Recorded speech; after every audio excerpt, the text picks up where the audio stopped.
In Genesis, the narrative plays out on a cosmic scale. A formless void is spoken into existence, snapping into a perfectly ordered garden. But that order unravels almost immediately.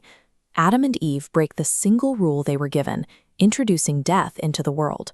Within one generation, their son Cain introduces violence by murdering his own brother. By the 10th generation, the text describes a world where every human thought is only evil continually.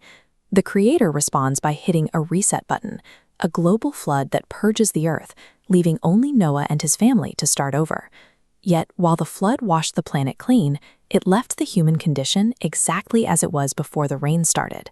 Post-flood humanity quickly unites again, but instead of living in obedience, they pool their resources to build a towering city in the plains of Shinar, determined to make a name for themselves that rivals the heavens. The divine response is a tactical scattering. By confusing their languages, the Creator forces humanity to disperse across the globe, abruptly halting their unified rebellion at Babel. These first 11 chapters demonstrate that planetary resets and forced migrations do not cure human hubris. To fix the fracture in creation, the story now shifts to a targeted individual strategy. In Chapter 12, the narrative zooms past nations to settle on one childless man in the Middle East, Abraham. This localized solution promises this specific man a plot of land and a bloodline so vast it will bless the whole world. But this chosen patriarch is far from a moral hero. Driven by self-preservation, Abraham repeatedly lies that his wife Sarah is his sister, jeopardizing the promised while seeking favor in foreign empires like Egypt. The family dynamics are equally messy. Fearing they will never have a child, Abraham and Sarah use a servant, Hagar, to conceive Ishmael, creating a cycle of internal strife long before their promised son, Isaac, is finally born. Then comes the ultimate paradox. Abraham is told to sacrifice Isaac, the very son the promise depends on. He obeys, proving his loyalty, before a ram is provided in the thicket to take the boy's place. This family is not selected for their perfection. Their raw, often failing faith becomes the unlikely vehicle for a plan to save the world.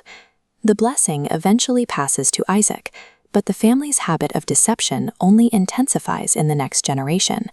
Isaac's household is defined by a bitter rivalry between twin sons, Esau, a rugged hunter, and Jacob, a quiet man who lives by his wits. This rivalry peaks at Isaac's deathbed. Following his mother's lead, Jacob wears goatskins on his arms to trick his blind father into handing him the irrevocable blessing meant for his older brother.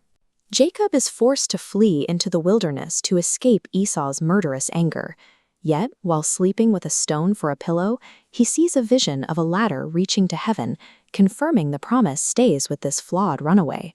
The grand divine plan is now being preserved through identity theft and clever disguises and shattered family bonds.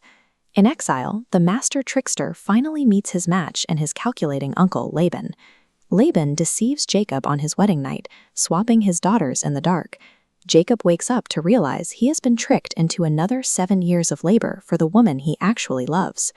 What follows is a 20-year Cold War. Jacob uses selective breeding tactics at the watering troughs to siphon away his uncle's wealth, flock by flock. Eventually, Jacob gathers his divided household and his stolen wealth to flee back toward Canaan in secret, desperate to leave the cycle of exploitation behind.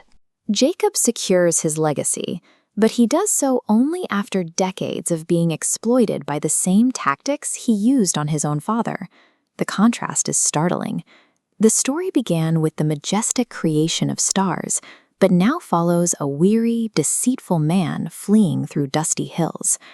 This extreme focus on a single, messy family explains how the rest of the biblical story will operate. By focusing on these deeply flawed patriarchs, Genesis shows that the fulfillment of the promise relies entirely on divine faithfulness rather than human merit. The restoration of the universe begins as a gritty, localized rescue mission rooted in the imperfect reality of one human family.